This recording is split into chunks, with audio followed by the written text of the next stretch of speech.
you signing a major agreement with the DRC, with President Trump, that people are calling a historic agreement. What makes this agreement so important from Rwanda's perspective? Well, the story about the conflict goes a long way, many years, and we have never had anything like this where there is focus, there is attention to this level, where the two leaders of the two countries, Rwanda and DRC, have come to meet with the President of the United States, who has paid attention to this program, and the amount of visibility, energy, maybe pressure, and to resolve this problem has never been like this before. And then the basis on which it is being addressed is also interesting. It really touches elements that are fundamental if one wants to address this conflict, starting with understanding the root cause, but also building on the three elements they brought up, which is political, security, economic. I think it captures everything, at least in terms of the theory. What remains is the practice or the implementation part of it. That's where always the complications arise from. What is different about this moment with President Trump's involvement in this administration? Well, I should say, there are two different situations where the narrative is about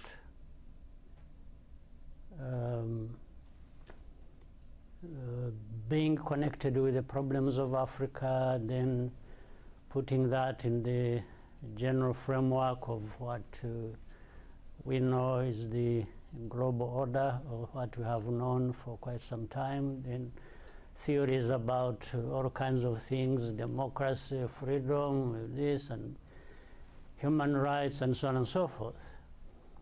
But for many years, we have seen that these have remained just stories and theories, but in practice, you don't see that translate into improvements of many countries or people's lives, say, on our continent. Then you have the other, which focuses on some tangible things, if it is trade, different economic interests, how they translate into improvements of people's lives, and focusing on the real things. And, well, as people have said, looking at the transactional nature of what do you give, what do you gain, what are the results, that makes it easy to measure what you are getting out of any engagement. I think, in my personal opinion and experience from our own situation, Rwanda's or the regions, I prefer the latter. I find there are things you get out of that, but the other ones is just, in fact, sometimes the first one I mentioned, sometimes to just increases problems that have to be managed, and managing those problems becomes an industry in itself that keeps going forever. But when you look at what is happening on the ground, or if you were to ask people and their experiences, and they will tell you their situation has not, their lives have not changed. If anything, maybe they got worse. So I don't want to go too much into this because I understand also that the main responsibility is with us. We must be the ones there to make whatever opportunity available work for us, or even absence of opportunity. Still, we've got to find a way of doing what is meaningful to us. So I always don't want to put the blame on others. Maybe they carry the blame, sometimes a lot of it. But this blame is probably also invited by our absence in dealing with our affairs, in carrying our responsibilities the way we should. So absent all that, I think I don't want to blame anybody. Has President Trump now gotten into Africa? Is he into turning this situation both into economic gains for the U.S., but also, a peace notch for him? Well, if this is anything to act as an example, I think that is the case. The very fact that President Trump found time and got interested and invited us and other leaders who will be witnessing this and who have been involved in the processes before, I think one can give credit for that. Many other issues that are talked about or raised by different people, whether they have their merits or not, I want that can address the outstanding problems that we face today. Another key player, Mr. President, has been Qatar. And around this, there have been two processes, two tracks, if you will. And my understanding is the United States has been dealing with the nation-to-nation, bilateral issues, and Qatar has been helping a lot on internal issues. Can you tell us a little bit, can you give us a feel for how this works? Because it's sort of an unusual kind of simultaneous dance. So, fortunately, fast forward, we were able to separate this. The internal dialogue matters went to Qatar, and that came following my meeting with President Tshisekedi in Doha, by the way, on his own request. Even with the US, it was his own request. And in fact, the other African leaders and countries were blaming Rwanda, thinking that we are the ones who left the African processes, initiatives, and went to Qatar or came here to Washington. But it was the very man, Tshisekedi, DRC, who actually initiated that. But the hope for him was he would be able to manipulate either the process in Qatar or the process in Washington, D.C. in his favor, because he thinks DRC is too great, too big, that the whole world is interested in having a portion of what they possess, and that he would go paying his way and manipulating people to get the results he wanted.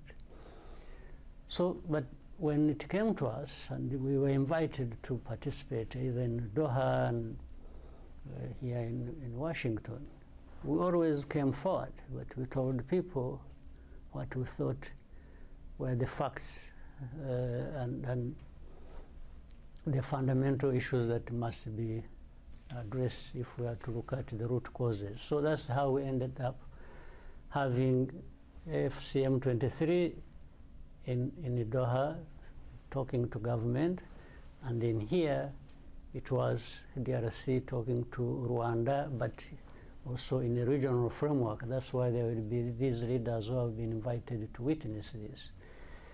So what DRC all along thought they were going to manipulate ended up, as a matter of fact, being separated so that we don't miss out anything that was important. So Doha, very important.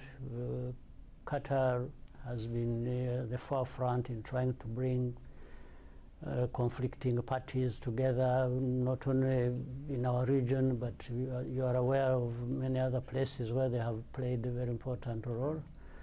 And they are continuing to do so. They are available, they have resources to put to that, and want really peace. So we are happy that these things have been moving forward. So just real quick, I'm just interested in what your gut feeling is. On one hand, you're going to sign an agreement with President Trump, President Tshisekedi, that is about the national issues. And do you trust Tshisekedi's ability to actually control that section of all the currents going on in eastern DRC? Well, first things first. I think that we are here and are agreeing to sign an agreement to deal with the matters. That is very important, and it is the first step to be taken. And some agreements have been reached in Doha as well, in Qatar. That's very important. So that means we are now trying to move the next steps and move forward. That's where, of course, the devil is in these details. But we'll face all of that as we move forward. But as I said, first things first. And that one, we are here, we are going to discuss, we're going to sign an agreement. I hope that both Qatar and the United States will continue to accompany this process and see what is happening for what it is. And I'm sure if they find Rwanda is to blame for anything, they voice it, they come to us, they say, should we be doing this, and this is not what we agreed. And hoping the same will happen to DRC, because we have had experiences where DRC has been reaching an agreement with different parties, including ourselves, and the next day after agreeing, they are saying the opposite. And it has happened not once, not twice, not 3 times, but more. So we know we have to face this. You know that is likely to happen. But it shouldn't divert us from the actual direction that is on a good start, and that we have to move forward. So we keep step by step seeing what we need to do. Mr. President, the new great race in Washington is the race with China. Concern about dependencies, worry about critical materials, worries about national security and economics. And I know that a big part of your evolving relationship with the United States are critical material sales. You produce tungsten, tin, other key materials. How are you fitting in, if you are, into that equation of the Trump administration's interest in competing in a lot of this, this footprint around critical materials and other issues in trade? Well, I'll not talk much about the competition that is going on across the world. It's too much for me to carry on my shoulders. I just I can make an analysis for you and move on, but I won't waste my time on that. I want to concentrate on this problem we have in our region that involves all countries in our region, but particularly Rwanda and the DRC. You know, people have falsely believed that everything that DRC is known to have is only in the DRC, nowhere else.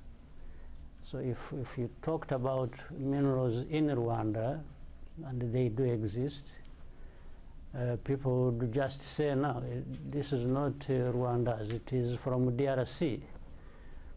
Like you have said, whether tungsten, tin, tantalum, it's all of these exist in Rwanda. In fact, of super quality, much better than you would find in other places, like tungsten. I think we are now number 4, I'm told, in the world, if not first in Africa. We produce that. And this came to our knowledge for quite some time. We have had a company that is US-based, Trinity Metals, that actually made the findings and has invested over a long time and has been mining and always improving on how much they can process within the country and so on and so forth. So this has now come out clearly that whatever we have in this area has nothing to do with the DRC. It is Rwanda's. Even other areas, we have beryllium, we have other critical minerals, lithium, and so on and so forth. These are essentially critical minerals, and have some gold. Maybe Congo, DRC, has more gold than we do, but we have gold. So it can't be seen that every gold we the price is high right now. yes, that every gold we export is coming from DRC. But if anything, the neighboring countries, the other neighboring countries to DRC, actually from DRC through those countries, there is much, much bigger volume than anything that goes through Rwanda. But Rwanda is always picked on, and that relates to this conflict and other problems I've had in history. Just trying to play a blame game against Rwanda and then cover up everything else that goes on under that, like even support for FDLR and many things that happen. But this includes some international players. When we are talking about this, we don't just mean Burundi, Uganda, or whatever, no. We mean these big countries in the Western Hemisphere. They are part of that. And the way they play the game of covering up for FDLR and the tragedy that happened in Rwanda and try to apportion, responsibility elsewhere is staggering. You can't understand why that would happen. And then this translates also then in the blame game around minerals or lack of stability in our region. But if you look at also the whole region, we have protected our country, we have continued to grow it and made sure that we are not part of the instability or the source of it, because you can't do that. At the same time, you want to create a better environment for yourself. So, but people keep dragging us into this for their own reasons I don't understand. President Trump has defined himself as a person trying to achieve peace in a lot of different conflicts. Do you think that President Trump, that you, President Tshisekedi, should be given some consideration by the Nobel Peace Prize Committee? No. Well, others could be considered, not myself. I don't think I'm there. How about President Trump? I don't think I'm there or there yet, so I reserve it for, but why not? President Trump, given what he has done in a short time and trying to stabilize things, the effort he has really put into it, knowing that some of these things, by the way, you wouldn't find answers to these complex problems as an individual, even powerful as the United States is and the President of the United States. You cannot deliver results alone. You also, that's why some of the things, the failures arising out of them, that's why I said we are the ones to blame. If there is a conflict between Rwanda and the DRC and somebody is trying to help and we don't find a solution to that, I don't think you blame the one who was trying to help. Do you have a good vibe with President Trump? I think I would, you know, even the first time, his first term and this time around, I think, you know, I like people for wanting to have results and making, you know, but there are many people in this world who say nice things and end up with nothing and have made it a habit for so many years.